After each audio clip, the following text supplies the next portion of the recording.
সুপ্রিয় দর্শক, আসসালামু আলাইকুম। সবাই কেমন আছেন? আশা করি সবাই ভালো আছেন। আপনাদের দোয়ায় আমিও ভালো আছি, আলহামদুলিল্লাহ। বরাবরের মতো নতুন রেসিপি নিয়ে চলে আসলাম। আজকে আমি আপনাদের সঙ্গে শেয়ার করব বিকেলের ঝটপট 10 মিনিটের নাস্তা। মাত্র 10 মিনিটেই বানিয়ে ফেলতে পারবেন দারুণ মজাদার নাস্তা।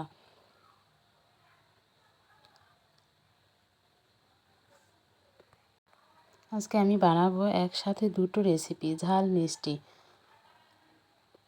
দুটোই একসঙ্গে আমি শেয়ার করব।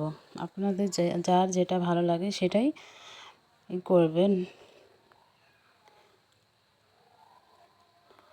তো এর জন্য নিতে হবে 1 প্যাকেট ব্রেড অথবা কাটা পাউরুটি, যে যেটা যেভাবে চিনেন যে নামে, সেই জন্য 1 প্যাকেট ব্রেড নিতে হবে।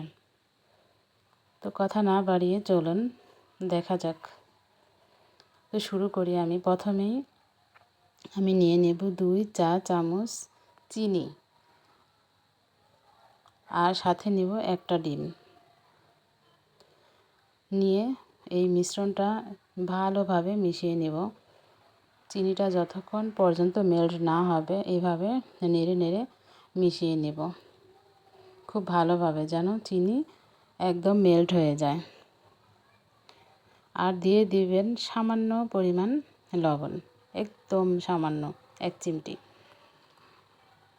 দিয়ে যখন মেশানো হয়ে যাবে, মেশানো হয়ে গেলে আমি ব্রেড নিব। ব্রেড নিয়ে একটা, দেখুন আমি এই ব্রেডটা নিয়েছি, প্যাকেট ব্রেড অথবা কাটা পাউরুটি, যে যেভাবে চিনেন যেটা বলেন। তো একটা পিস আমি নিয়ে নিলাম। নিয়ে এভাবে ডিমের মিশ্রণটিতে ডুবিয়ে নেব। নিয়ে তেলটা গরম হলে আমি এটা তেলে দিয়ে দেব। এভাবে তেলে ভেজে নিতে হবে। আমি 2টা দিয়ে দিলাম, আপনারা একটা করেও দিতে পারেন, যার যার ইচ্ছা মতো দিয়ে দিবেন। দিয়ে এক পাশ হয়ে আসলে আরেক পাশ উল্টিয়ে দিব। ভালোভাবে ভেজে নিতে হবে, তাহলে অনেক মজা লাগবে। আর এটা অনেক মজা হয়, বাচ্চারা খেতে চায় খুব। যদি একবার বানিয়ে দেন তাহলে দেখবেন বাচ্চারা বারবার আপনার কাছে বায়না করবে যে আমাকে এটা বানিয়ে দাও, এই স্যান্ডউইচটা। তো আমার রেসিপিটি যদি ভালো লেগে থাকে লাইক কমেন্ট শেয়ার করতে ভুলবেন না।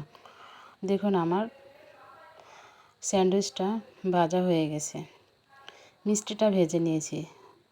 তো আমি আরেকটা শেয়ার করব আপনাদের সঙ্গে।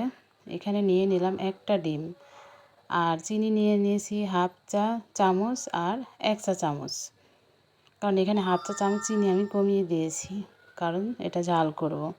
আর 1/2 চা চামচ মরিচের গুঁড়া দিয়ে একসঙ্গে ভালোভাবে মিশিয়ে চিনিটা মেল্ট করে নেব। তো দেখুন মেশানো হয়ে গেছে। এখন আমি আবারও আগের মতনই তেলে ভেজে নেব এভাবে। তো আমার চ্যানেলে যারা একদম নতুন, তারা আমার চ্যানেলটিকে সাবস্ক্রাইব করে দিবেন।